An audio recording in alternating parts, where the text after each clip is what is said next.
Okay, let's talk about base building games. If you're anything like me, there's really nothing like building a base in co-op with friends and creating something awesome and creative together.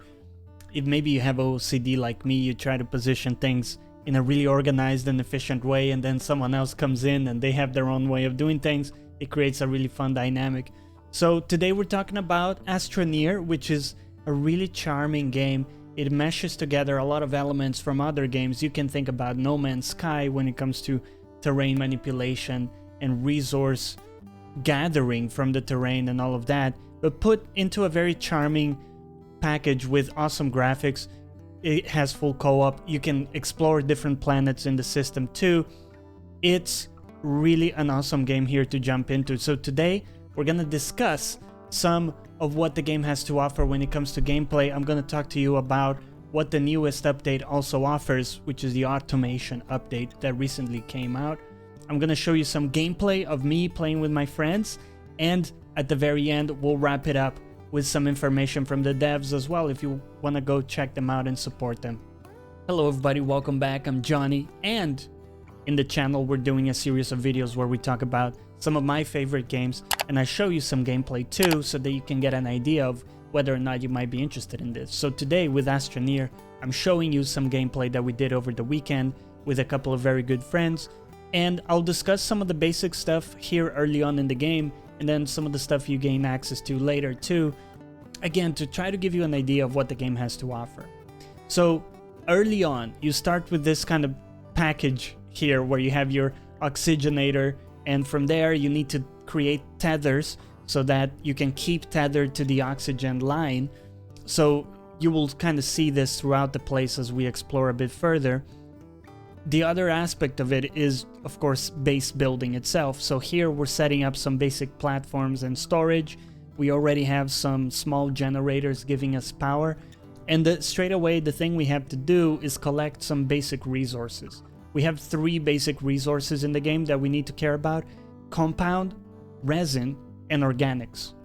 And those will be used for different things, but they're just for building and for energy, basically. As you move later on, you get more minerals that will allow you to build more sophisticated things. Also, later on, you can use the soil samples that you pick up from terrain manipulation to actually produce different resources. Some of the basic ones like we talked about, but then also different ones like clay and others. So let's talk about science, because the other main thing you're going to be doing aside from picking up resources from the planet is researching stuff that you find on the planet. And that's going to give you bytes of research that you can then spend on unlocking new tech. It could be power related like solar panels or batteries. It could also be production of other minerals or refining different minerals. Another cool thing is you can create vehicles like a buggy or a rover, and you can then build drills that you attach to the vehicles, and you can really customize where and how you want things to go. So really there's a lot of options there, a lot of cool stuff you can unlock with that research. So the way you do it, as you see, you plop that kind of research material in the research machine and it just does science for you, okay? And then you can go out and explore. So you're going to be doing a lot of spelunking too in here, and the reason you do it is because some of the rarer minerals are only accessible deep down, okay? So you're going to be going into these caves. Some of the flora is going to be aggressive to you depending on the planet you're in. Flora can be more aggressive or more prominent too, so just something to keep in mind.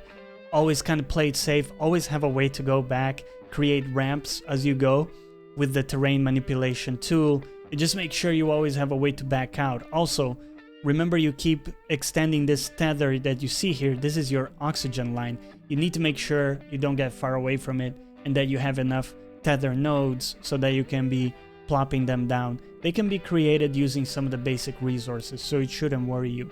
You're also going to find derelict technology. Like for example, here we found a medium generator, which is actually better than what we have at base. So we're going through the trouble of carrying it back. But yeah, spelunking is something you're going to have to get used to doing. It's a little scary sometimes with some of the plants that are trying to kill you. But one big thing, and here's where the co-op shines, is that if you do have a group, you can coordinate a lot of these tasks. You know, you might be able to say, hey, you stay back in base and finish up, you know, our network of printers or research machines, whatever it is, while, you know, maybe 2 of us go down and we can kind of split up and cover more ground in the caves. And when someone finds something, you know, they let the other know and you kind of focus on that area. So it's just more productive, more fun if you do have a group with you. It is totally playable solo. I've played it a fair bit solo and it's enjoyable too. It just really expands the amount of stuff you can get done in a short amount of time. So as you progress, you'll gain access to the technology to build a rocket, which then allows you to go to other planets in the system. Each planet offers different minerals, and in turn, those different minerals will give you access or allow you to build cooler shit that you weren't able to build with the stuff that you have in your starting planet. So that's kind of the dynamic, and the push to explore other planets is to get those minerals, those materials from the stranger, more dangerous planets. That's the other thing too. Each planet has a threat level, and flora will be different in each planet. Some planets really difficult to traverse with that aggressive flora. No animals to worry about, it's all plants. But again, you have to, in some of those planets, you have to go in well prepared and with a plan, or you're gonna get your ass kicked. Last but not least, a recent content update introduced automation to the game. So now you can have, for example, an automated arm that picks up a resource that's just been refined, as an example, and puts it somewhere to be consumed or used in some other way. So you can create some sort of production lines, way more modest than a game like Satisfactory or Factorio, anything like that. But it really adds quite a bit to the game, because even later on, there's still a lot of manual intervention required, as it was prior to this. And now you gain access to this new technology that allows you to be a bit more hands-off. Not only that, but when you populate other planets, you can leave stuff running now for quite a bit, because you have the access to this automation stuff. So I don't have any footage, I apologize for that, to show you here.